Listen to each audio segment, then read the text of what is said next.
We're thankful that everybody's able to participate from Zoom. We hope everybody is happy and healthy. And we're going to start tonight with the Pledge of Allegiance. I pledge allegiance to the flag and to the United States of America and to the republic for which it stands, one nation, under God, indivisible, with life, liberty, and justice for all. Okay. So, agenda item number 2 is the Bicycle and Pedestrian Health Path. It is a local concerns meeting, and it is a required component of our state-funded grant. And this is a really important step to get the community's input. So with that said, I'm going to turn this over to Carrie and our consultants from Stantec and our Director of Administration, Ned Connell. All right. So Eric from Stantec is, thought I unmuted him, and I did share my screen. Did you get it? Can you hear us?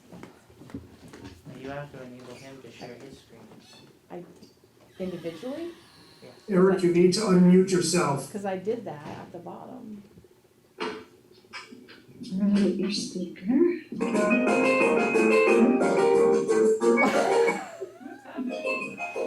Oh my God, what is that? Okay.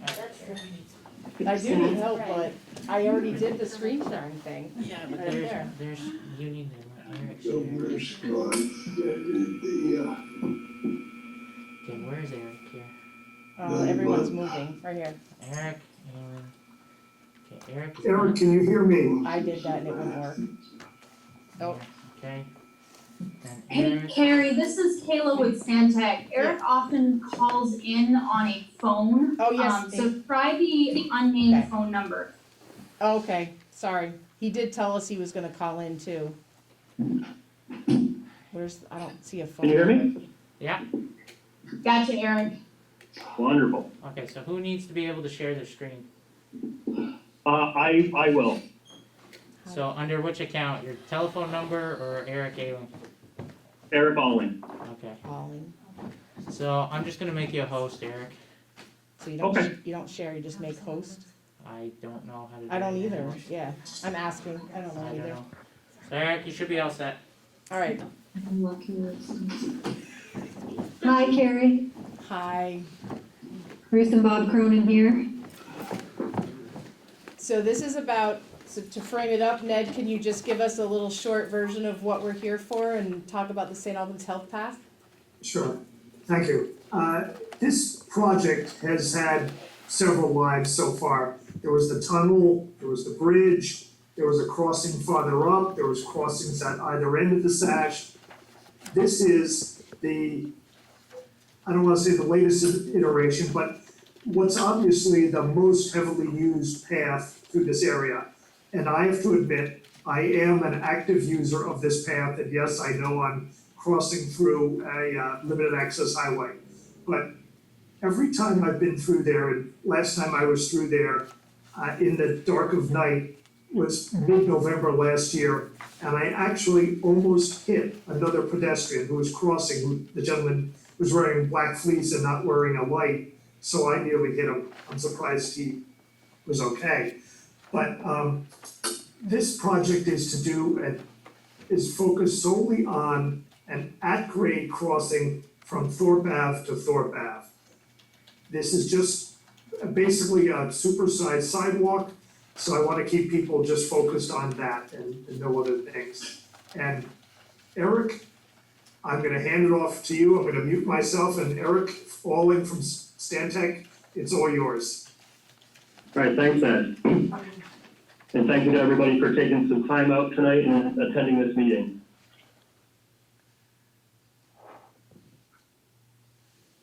Okay, so the purpose of tonight's meeting is to go over the project area. We'll go over how the project development process works. We'll go over some of the existing conditions data that we've gathered. But the main objective tonight is to open it up for feedback from the public. We'd love to hear ideas, concerns, and issues. After that portion, we'll discuss what comes after this meeting. So our project team consists of the town of St. Albans, who's managing the project. We have a V-Trans rep, which is especially important for this project because they own the SASH. And then Stantec is performing the evaluations, evaluating the alternatives and coming up with the final report.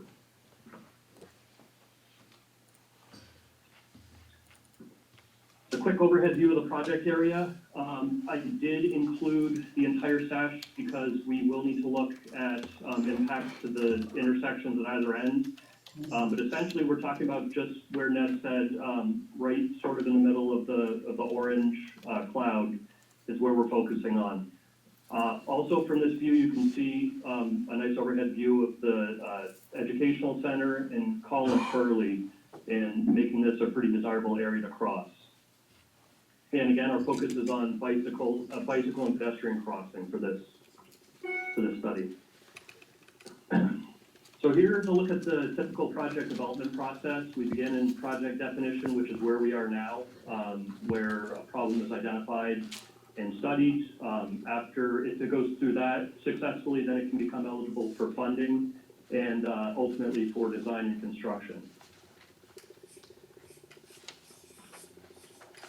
The closer look at the project definition phase, we have identified a problem and we have a project idea at that what could be an intersection. So from that, we will develop a purpose and need statement, and then we create some alternatives or ideas to meet that purpose and need. Through the process, a preferred alternative will emerge, and then hopefully that's embraced by the community and by the town, and ultimately, whichever way it goes, it's documented into a final definition report. So our timeline has been altered, obviously, a little bit by the pandemic, but we have gathered some existing data and we performed some analysis on the intersections. The point we are tonight is the local concerns meeting. After that, we're going to dive right into alternatives development, keep meeting with the town and with the state for feedback. And then we'll evaluate those alternatives and draft a report and then come back to the public with a presentation of the alternatives later this summer. I wanted to include this slide to show some of our analysis. Probably the most important part for our project is the 7,200 number right here, and that just represents how many cars and trucks, vehicles are traveling on the SASH on a daily basis. We also do have to take into account what's going on at each of the intersections at either end of our project area to evaluate if what we do here is going to have any impact on those intersections. Eric, Yes.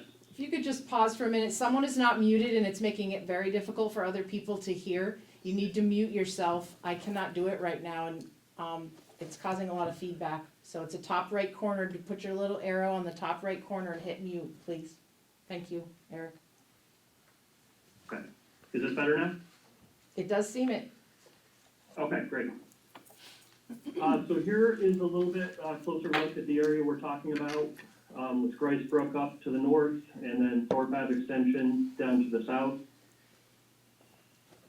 This is a view from the edge of the SASH looking north towards Grice Brook. You can see a pretty good shot of the St. Albans State Highway there. It's got wide lanes, very wide shoulders, high vehicle speeds is posted for 50 miles an hour. And it is a limited access highway, meaning that outside of those two intersections on the end, there's no way into or out of the road.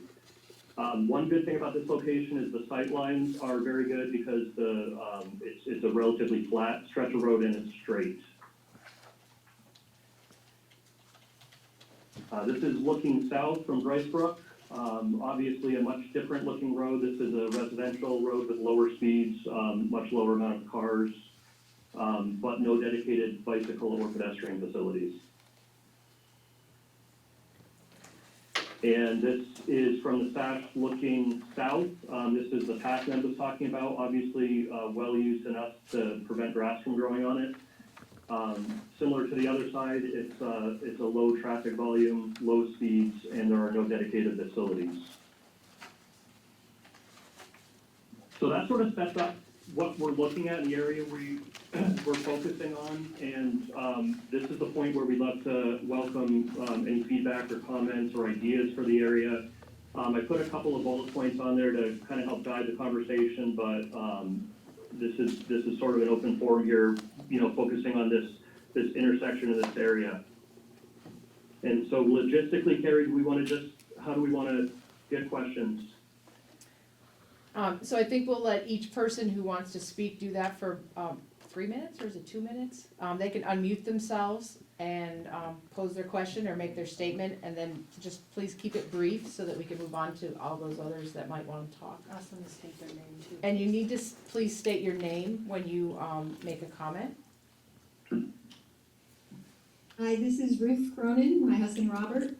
We live at Grice Brook, and I'm a runner, and generally when I cross this road, it's very dangerous.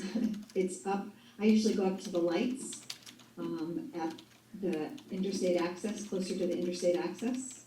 So for me to be able to cross in a safe spot without having to go through a ditch on two sides would be great. So there's a safety thing. My husband uses a wheelchair and an electric scooter, and there is no way for him to get across this road at this time. It would be fabulous to be able to be pedestrians, to be able to cross here and then get up to the Collins Purley path. I work at Collins Purley, it'd be awesome if I could ride my bike into work. I don't dare do that now with having to cross that road. So I'm very enthusiastic, and I think if we can figure out a way to get a safe way to cross this road for us, that would be wonderful. Thanks. Thank you.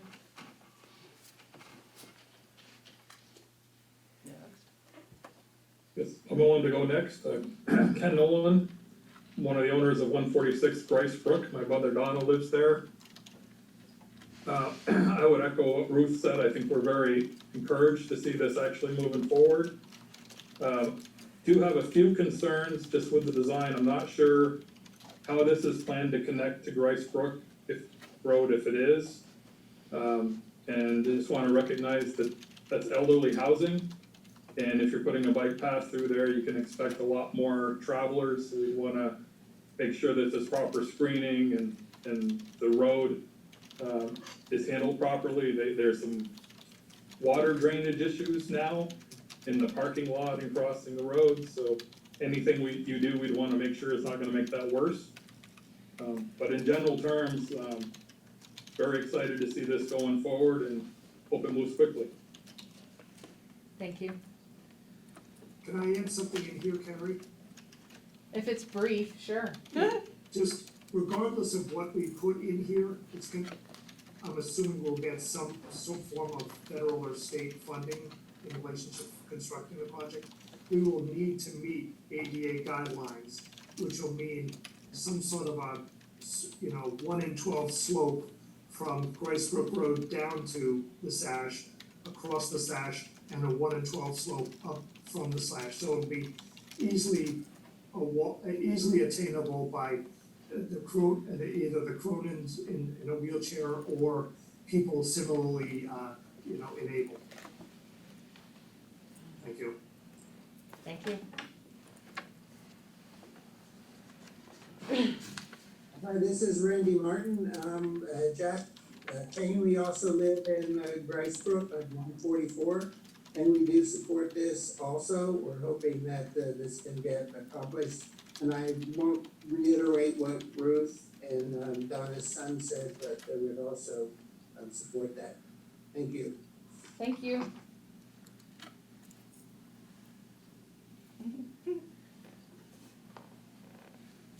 Who's next?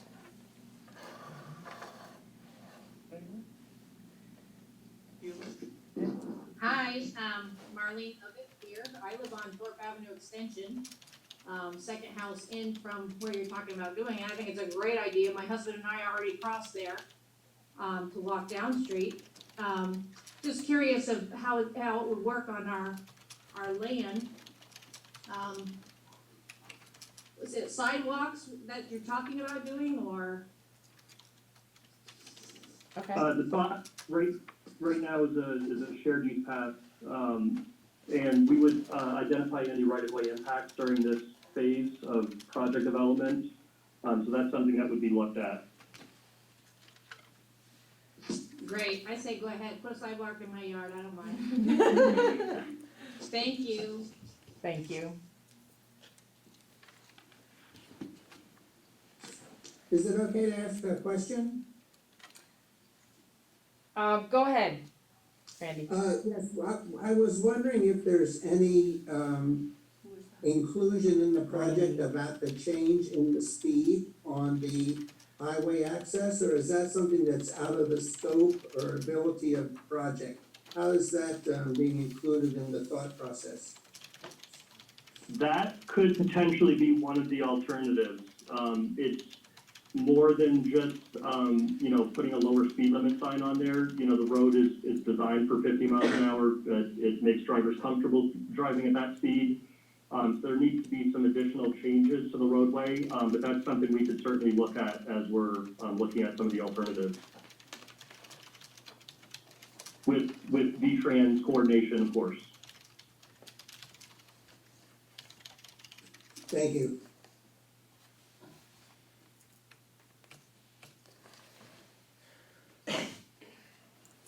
Are there any other comments? And I will say, if you have a comment, but you don't feel comfortable here, you can always send me an email, a letter, or call me with your comments. And I will forward them to the working group here. Just wanna jump in here, Carrie, also and say, yes, we have a deadline of July 3rd for that, so please get them in as soon as possible if you do have a written comment. Somebody's not happy. That's my dog, sorry about that. Can I just, this is Ken Nolan again, can I just ask, I heard at one point there was a discussion about extending Bryce Brook to interconnect with the Sash. Is that off the table at this point?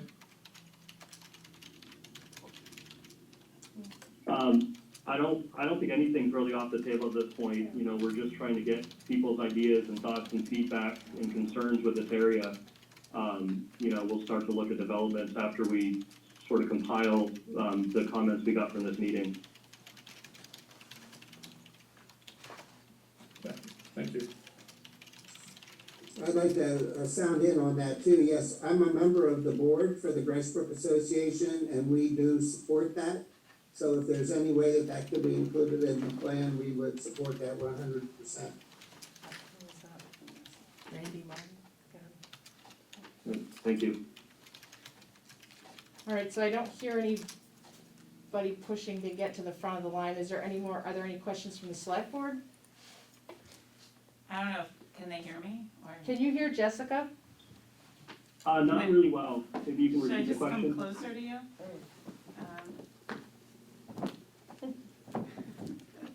We didn't get the speaker thing yet, but go for it. Yeah, I just had questions about if it's gonna be considered how to connect with the schools at all. I know it might be beyond the scope of this project, but if there's some way to look to the future of how we can make it easier for kids from the town school and the high school to get there safely to Collinsburg. Thank you. Ned, do you want to chime in on that? If you're raising your hand.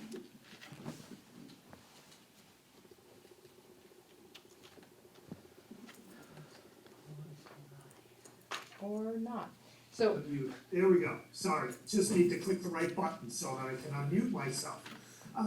Yes, this is sort of our keystone of an overall network of bicycle and pedestrian paths and work throughout the town of St. Albans. And really, the Sash sort of cuts us in half.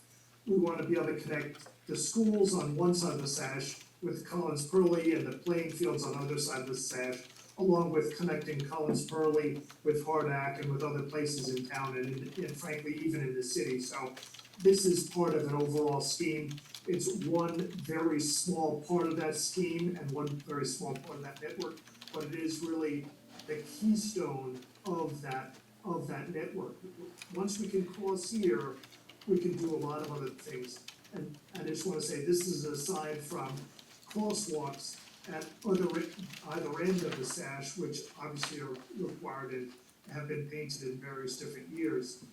But this one, based on even my own personal volume of use, my observation of other people's using it, and the level of use just based on observing the beaten down grass and the very nice job that people have done to cut through the fencing on the Thorpe Avenue extension side, shows me that adults are cutting through here.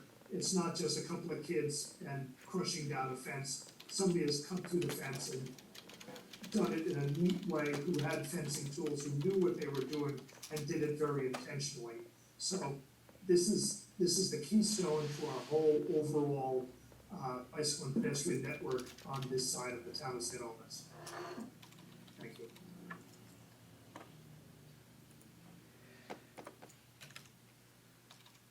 So I think we're done with the questions for now, Eric. Okay. Okay. Is that it then for you? Yeah, hang on, I've got some more Okay. people coming in here. I guess since I'm the host now, I have to admit them. Oh, I'm sorry, yeah, you Yes, probably please. do. That's okay. So after tonight, we're gonna compile everything we got tonight, and we will start working on that purpose and need statement. Then that's gonna lead into, ideas and potential solutions, to address those concerns. These will all be reviewed with the town and the state. And then, as I mentioned earlier, we will be back, for an alternatives presentation meeting where we'll show you what we came up with. And so that's it for tonight, and I would echo what Carrie said. Maybe you prefer them to reach out to you, Carrie, but, I'm available as well if there's any comments. They can reach out directly to Ned, of course, but either one, some already have my email, so that's why I said myself. Just Yeah, remember, just thank you for the comments, and thanks for attending tonight to everybody. thank you, Eric. Thank you, Eric. All right, so can you give me back control of the meeting? Well, let me see. Oh, here we go. I think I got it. And stop sharing, I'm gonna need to do that too. There you Well, go. there we go. Perfect. Oh, I got it. Are we good? Do you have it back? I think so. Okay. Great. Yeah, you do. All right, so we're gonna move to the next portion of our meeting. Okay, agenda item number 3 is a public hearing on the updated version of the town plan. We've had it in I front of got us. it here, so. What's that? Talk louder. What? Somebody's not muted, it wasn't me, so go ahead. So, we have an updated version of the town plan ahead of us. It's here for adoption. This is a required public hearing. We've all seen drafts, I think. Remember, the main addition to the plan was to make it a goal or an objective to get a village designation for the Bay Area. So, with that said, does anybody have any comments or questions, or would anybody like to make a motion to adopt the plan?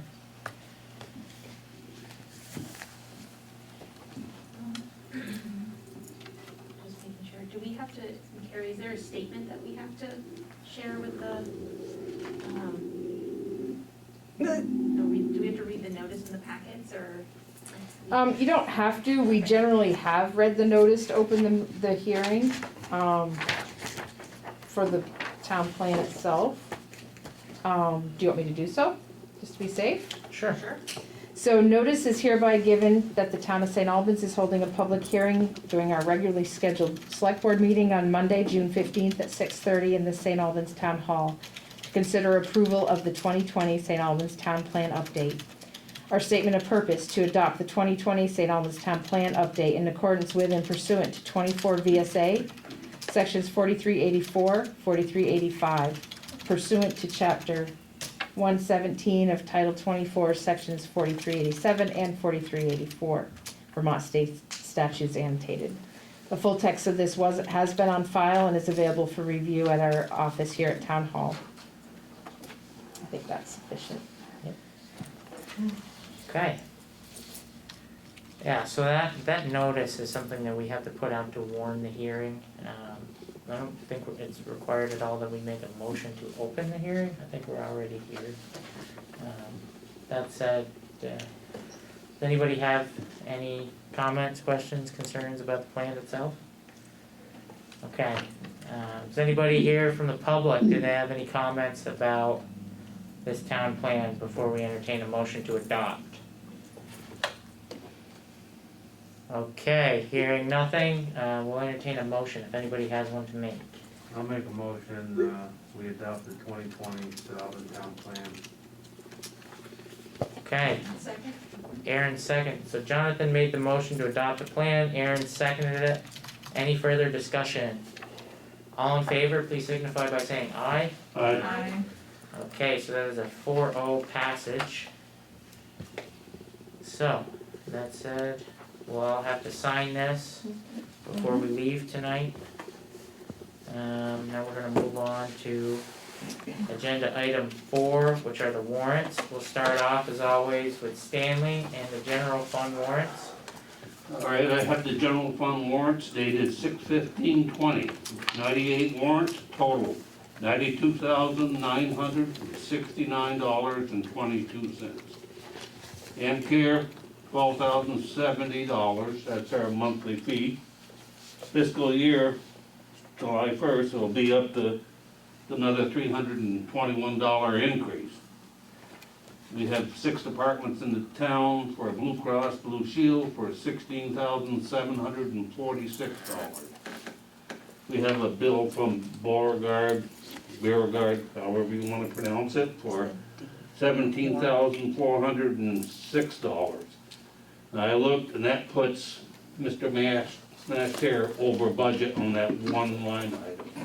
Look a little bit further, and we have a VLC insurance claim for $14,494, so he's safe again. Well, thanks for that roller coaster. Let that be a notice to every employee in the town that as long as Stan is here, watch out. Eyes are on you. And Alan, you don't get it back, it stays in the general fund, I'm sorry. I love it.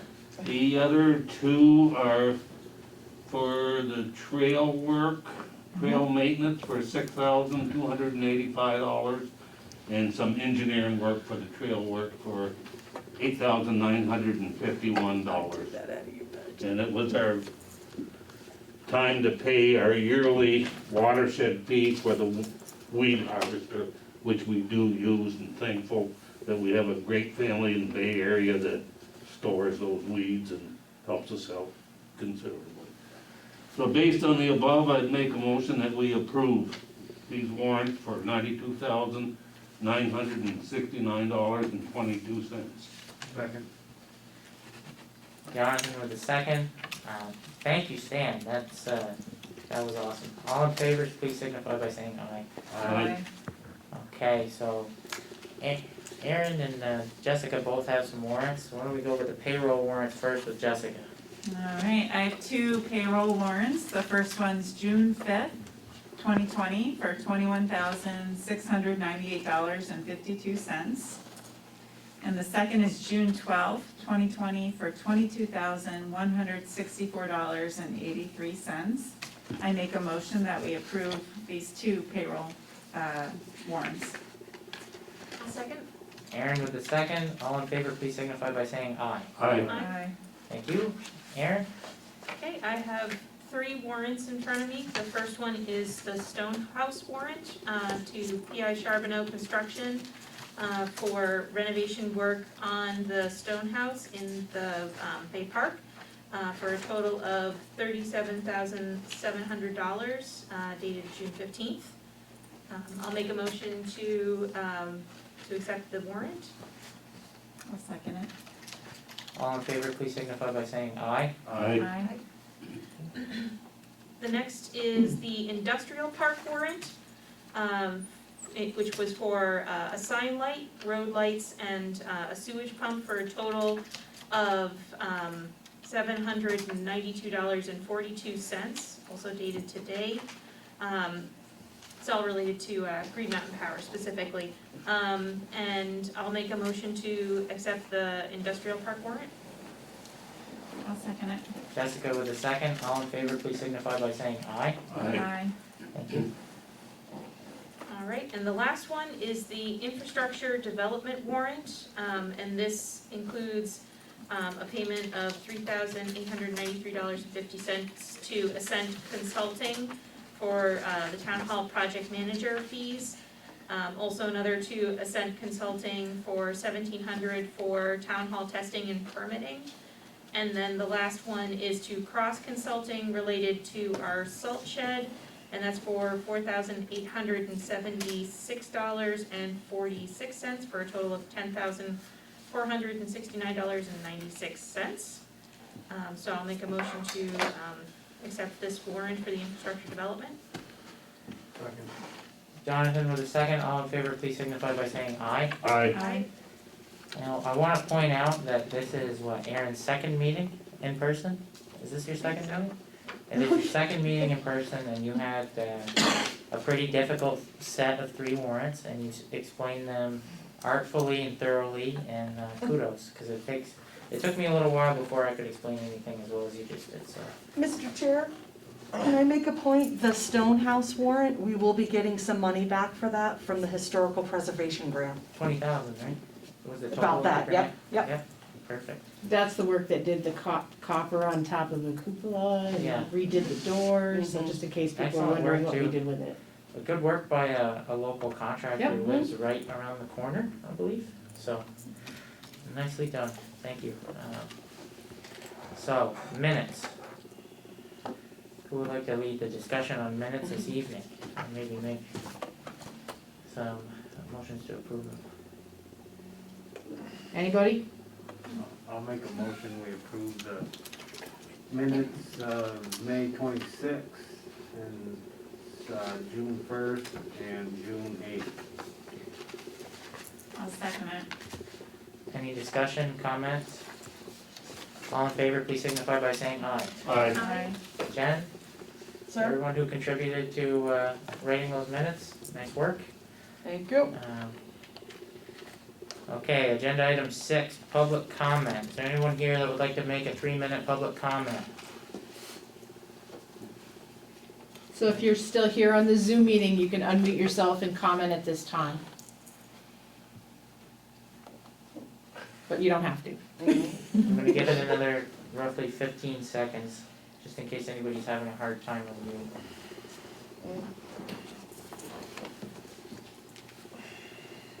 Okay. That's gonna, alright, agenda item 7, town manager's report. Carrie, take it away. Alright, so I did wanna update, our residents that we did issue an RFP for police services. We received 2 bids, one from the Franklin County Sheriff's Office and one from the St. Albans City Police Department. We are actively reviewing those at this time, so we have not made them public because we are going through them as we're allowed to do. Just wanted people aware that's what we were doing, and I did follow up, as the board asked, with a few questions that we're gonna be reviewing later. And that's really all I wanted to cover at this time, unless there's something else you wanted to explain. No? It's our biggest contract, so I thought it was worthy of just updating people that we were in the process. So the next item is the salt shed.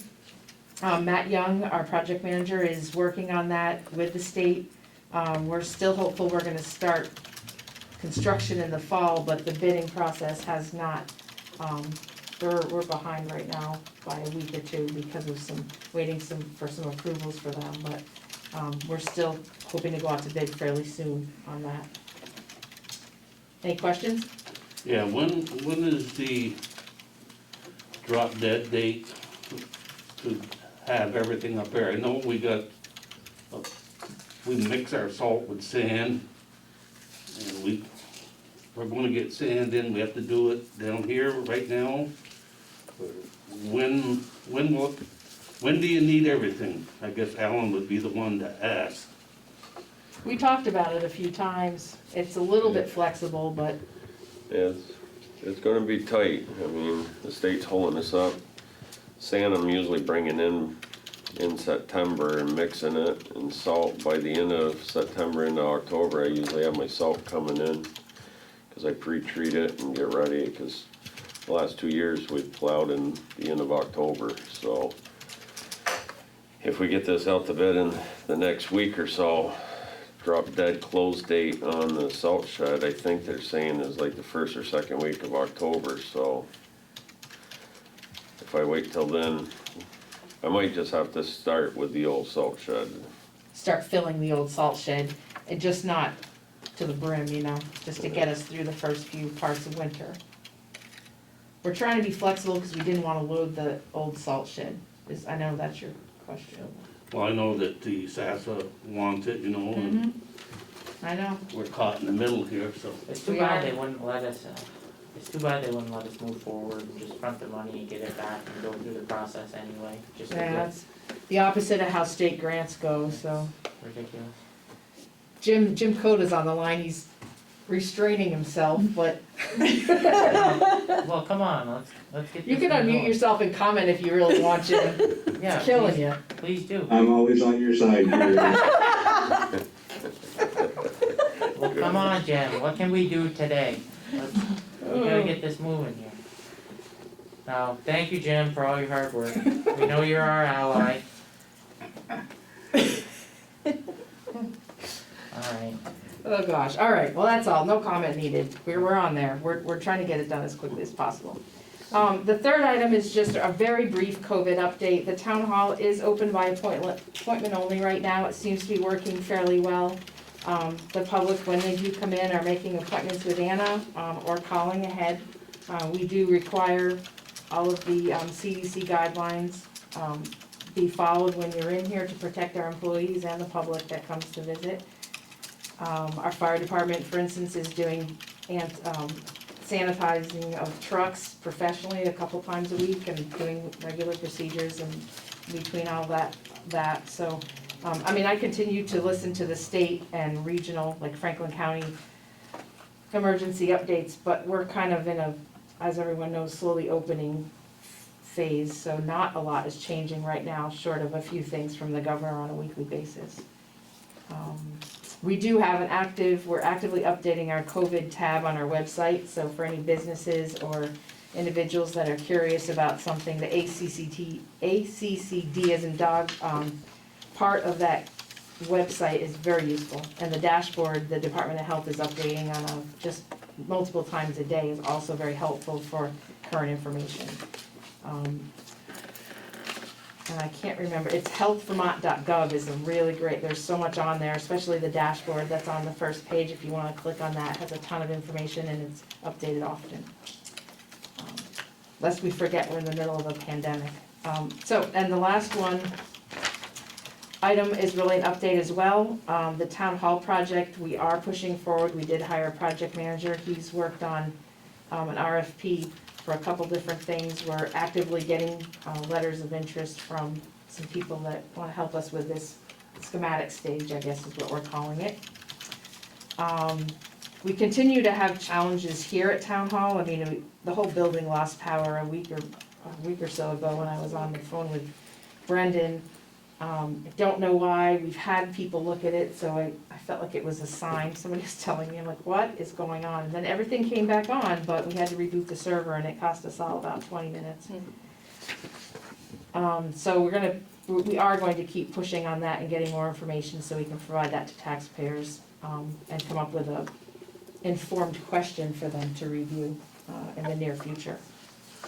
And that's all I have for right now. I don't have any other surprises for you. nice. Thank you, Carrie. Any questions for Carrie from the board? Okay, so, agenda item 8, schedule. We have regular meetings Monday, July 6th and Monday, July 20th. I think it's fair to say that we'll probably do them this way, both of them. I think it's worked out okay. We also will have another special meeting at some point, that will be in an executive session, potentially 2, because the board will interview each bidder, for our police services. So that'll be the sheriff's office and the St. Albans City Police Department. And we'll meet with them either one day, back to back, or individually over 2 days. And we will discuss that as a board later in our executive session, where we will further discuss the 2 bids and updates to the 2 bids and where we wanna go from here. Does anybody have anything to add to schedule? I do have one thing, we didn't put it on here, but we are gonna be closed for July 3rd. Because the 4th is on a Saturday, so the town offices will be closed Friday, July 3rd. Nice. I know it's gonna be kind of a interesting 4th of July holiday for all of us, but the offices are still closed that day. So question while we're on that tangent, Bay Day's canceled. We prepaid for a bunch of fireworks. When can we blow them bad boys up? I've talked to the fireworks company, we postponed everything. We can either, if things clear out and towards the end of this year, we can have an event, or we can just hold the credit until next year. So right now, they're just on standby. I mean, Alan had talked about, with me anyway, having maybe a fall, festival if it's allowed in smaller numbers. Is there a place in town where or there's large, Christmas. what's that? Or Christmas. Potentially, yeah, no, that could be really pretty, Everyone will look wrapped up anyway. fair enough, alright. Well, so we haven't given up on that is our Okay, that's real all, that's, response. that is nice to hear. And the fireworks company gave us both options, so we thought we'd just Fair be enough. fluid and flexible until we have to call it. Nice, okay. Anybody have anything else to add to schedule? Okay, how's the farmer's market doing, Alan? Are people starting to come back, vendors and? Yeah, well, right now we only have like 8 vendors. This week we'll probably have 9 or 10. We have 3 or 4 that are vegetable vendors, but obviously the vegetables aren't ready to harvest yet, so they're not at the market. It's going real well. John's doing a good job. We're socially distancing people, having one way in, one way out. All the vendors are doing well. There is a, they call it the platform, which is through, I think regional planning and the hospital Healthy Roots. And people can get curbside pickup, they can put their orders in online if they want, if they don't feel comfortable walking through the market. But knock on wood, we've had good weather for the first 3. The weather looks good for this week, so compared to last year, it rained every Wednesday when we had it. We switched to Thursdays and it seems to be working, so far so good. Perfect. Thank you, Alan. I'll get on schedule. Okay, so, under my, my report, and I totally wanna admit the fact that this chair's report thing, I didn't go name the fact that I wanted to give a report, and it is a direct, theft of the mayor's report out of the cities. I saw it one day and thought, well, that would be nice, so we added it, so that's how that came about. I don't think I ever explained that to anybody. So, there is a policy that was approved by the Vermont Criminal Justice Training Council a couple years ago that every law enforcement agency has been required to adopt, and it's about fair and impartial policing.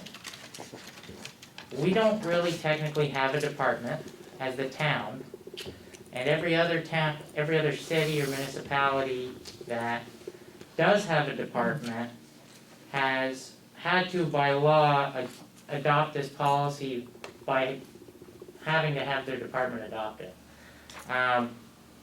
We're thinking about policing right now. We're thinking about how certain people are policed. We're thinking about how to affect change even with areas like Vermont.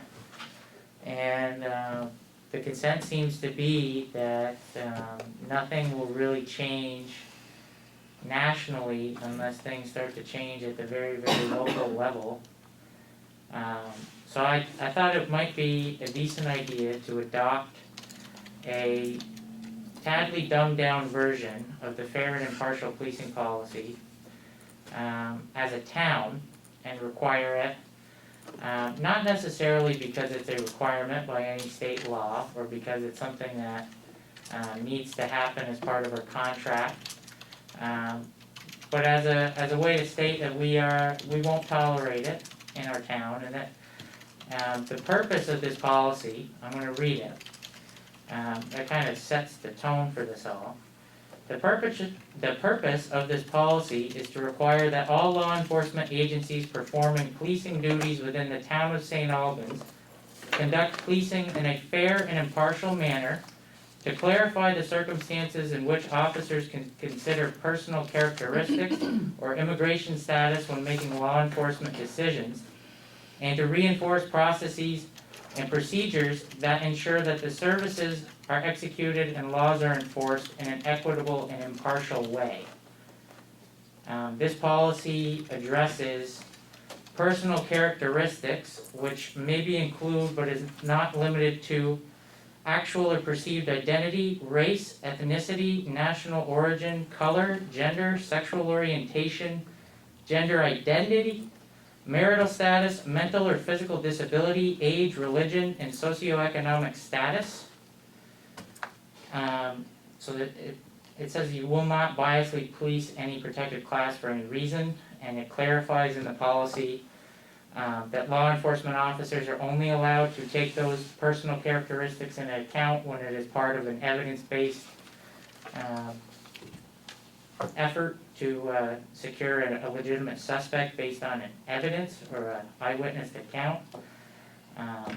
It also goes into the realm of policing immigrant communities, and it codifies the fact that local law enforcement officers aren't federally authorized border patrol agents and shouldn't act as such. There's a lot of data that says even immigrants that are here legally distrust law enforcement out of fear of deportation. So the further we can go down the road of making sure that immigrants feel they can trust local law enforcement, the easier it'll be for them to feel that it's okay to participate in our local law enforcement efforts. And that goes both ways into reporting crime if they witnessed it or were victimized of crime, and they'll act as witnesses, hopefully. But again, this is just a way to say as a town that we will not accept bias policing, and that we want our immigrant residents to be partners in literally solving crime and reporting crime, and making sure that all wrongdoers are prosecuted for committing crime in the town. So, that said, I'd love to hear some comments.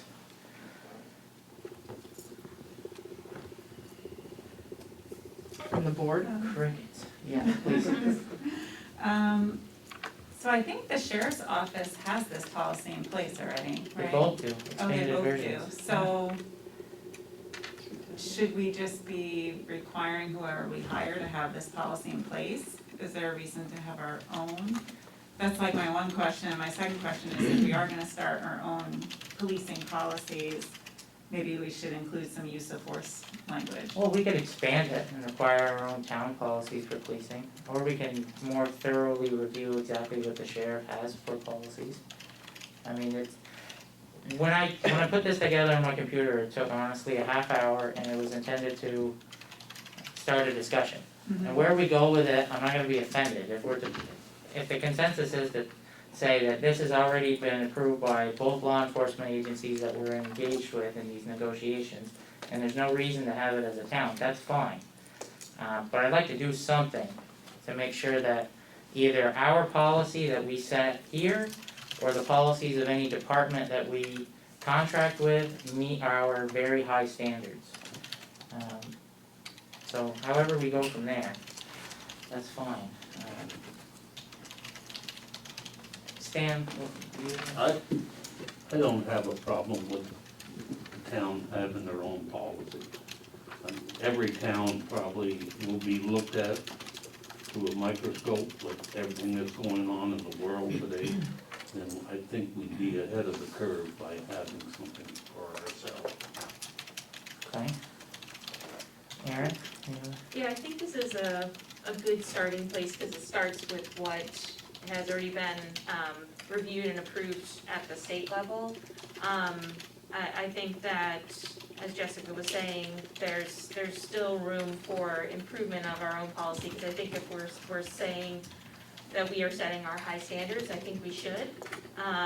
That, I think that this is the beginning of a good faith effort to have a conversation with our community about what policing means to us as we go into the contracts. And even beyond that, policy should be reviewed regularly. It shouldn't just be sitting on a shelf. So we should be looking at this as a document that we routinely consider and think about what needs to happen for our town, and to use police effectively as one of the mechanisms in our town. So. Understood. No, I can agree with what Aaron said. I could see taking this and expanding it in a lot of ways. And then, I could see us putting requirements in for, quarterly, either within a policy or within our contract, that, whoever we contract with in the board, conduct annual or semi-annual or quarterly reviews of certain statistics, and have a conversation about whether or not either party thinks that the policy needed to be amended for any reason. I agree, I think it's a good starting point, and it's important for everybody who lives in our community to feel like they're not going to be targeted because of the way they look, or any of the reasons listed in the policy. And I think that if we have a fair and impartial policing policy, I think there's also an opportunity for us to make a commitment to our, like Brandon, you got me thinking about what is our commitment to report back to constituents within the town, is what is the feedback loop, and we have, the police advisory group committee, so we've got that already.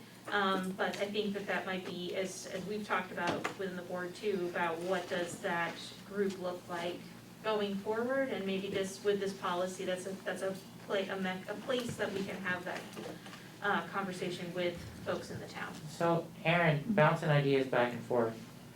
We had talked about what to do with the police advisory board.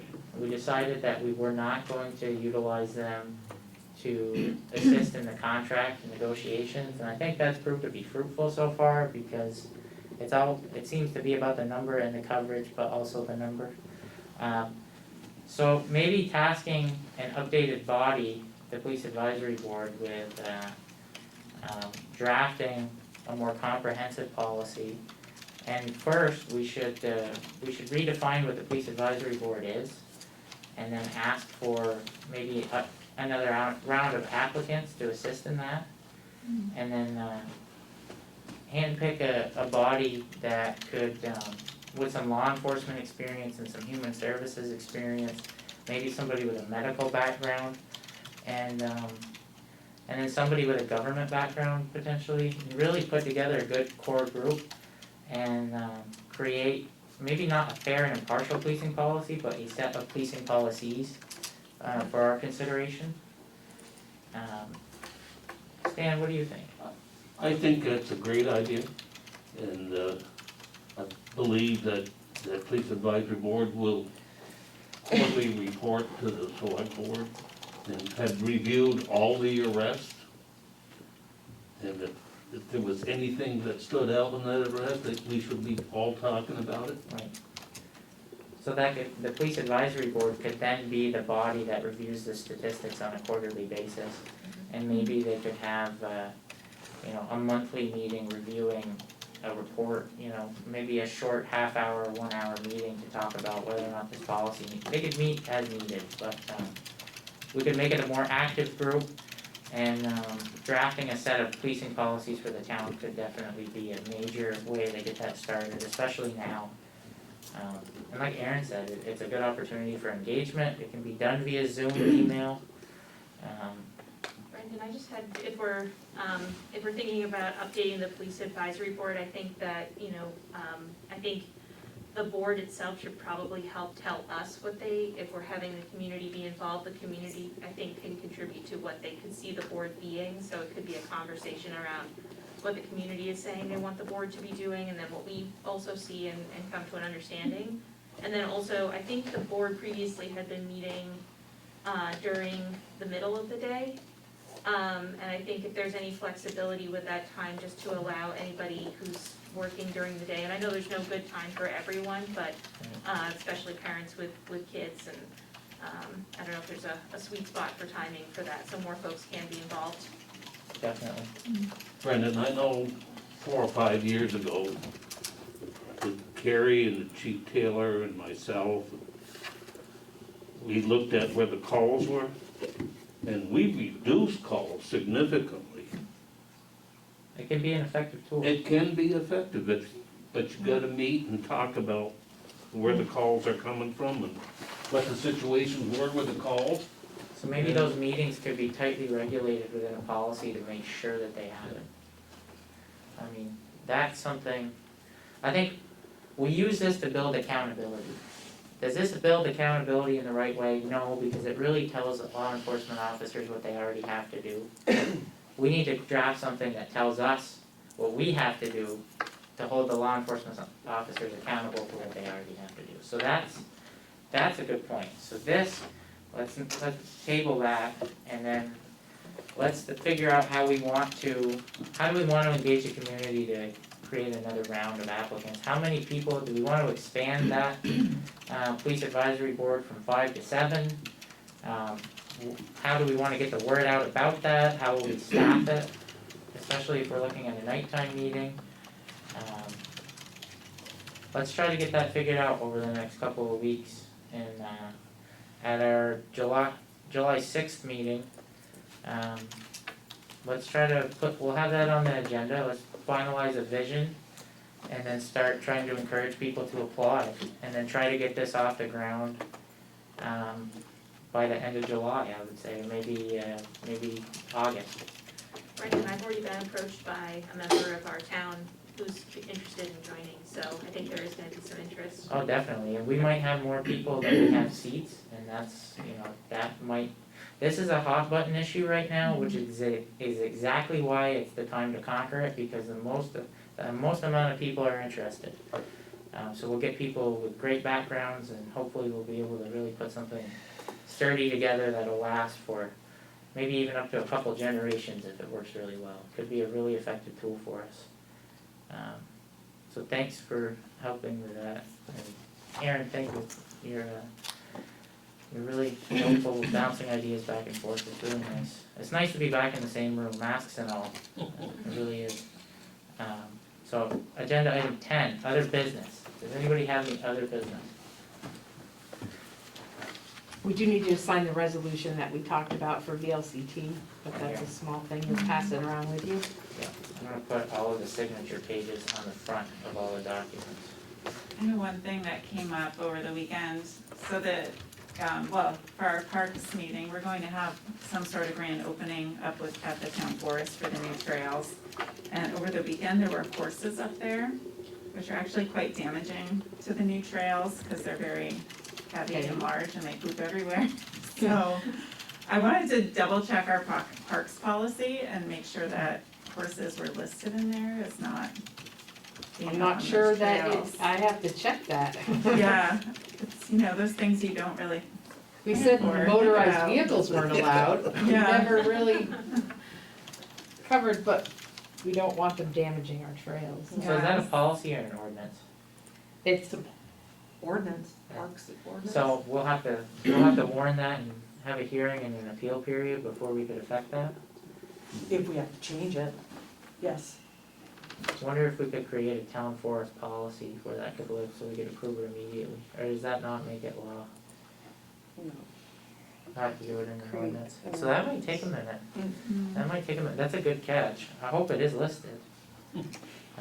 I mean, you can make it a policy right now and we can put some sort of barriers to stop that, but, So the ordinances are there in case someone wants to challenge us, and so we have some teeth behind them. So Stan and I talked to Alan and we decided we're gonna take the funding for, the French hill fixes and put it into a racehorse track, where all residents will be able to ride for free. Jonathan, did you have something? You can have mine. What's that? No? I'll get, Who is that too? yeah, absolutely. So do we know who's riding the horses up there? I can't imagine there's like 100 horses, I mean. No, it was Before we go just and make a handful. policy changes, can we just try to figure out who it is? And just, ask them politely before we just go up and, make everybody upset, or? Well, I mean, we're not gonna make anybody upset by saying something that it should probably already be in there. I mean, well, if it's not, we should do it anyway. I mean, that's kind of an effort that we should make too, so it doesn't continue to happen probably. And then do it in a way that, we approach somebody and say, hey, it should probably be in the light of, thank you for helping bring this to our attention by riding your horse in the forest. We're gonna make this change and we would appreciate it. Maybe there's a nice way to do that too. But again, I mean, is somebody gonna feel targeted that we track them down by the fact that they have a horse? I don't know. I don't think people will, I think they'll ride it once and not go back again, cause it's really not a comfortable place to ride a horse, and the horses that were up there, one of them got cut and was bleeding. There's no one with horses anywhere around there. Yeah, I don't know where they came from exactly, but, I mean, I just feel like if it's done once and someone's looking around for trails and they're like, oh, we'll go there, it'd be nice for them to read, oh, horses shouldn't come here, so they don't waste their time going up there and running into a problem. It should be in that ordinance. I don't even think Heidi has horses anymore, and No. certainly she wouldn't ride them up the hill. So, good catch, Jessica, thank you. Anybody have any other business? Okay, so, instead of just asking for a motion to adjourn, I would ask that somebody please make, the motion to enter into executive session for contractual and then personnel matters also. I'll make the motion to go to executive session for contractual or personnel issues. Are we gonna read the whole? So, I'll make a motion to go into executive session to discuss legal, contractual, or personnel issues where premature general public knowledge of the subject matter would place the town or person involved at a substantial disadvantage. Okay. And, There's more. Oh, sorry. I'll also make a motion to enter into executive session to discuss legal, contractual, or personnel issues under the provisions of Title I, Section 313A1 of Vermont statutes and to invite the town manager. okay. All right, second anyone? Second. Jonathan, all in favor? Aye. Perfect, thank you very much. Have a good night, everybody. Thanks.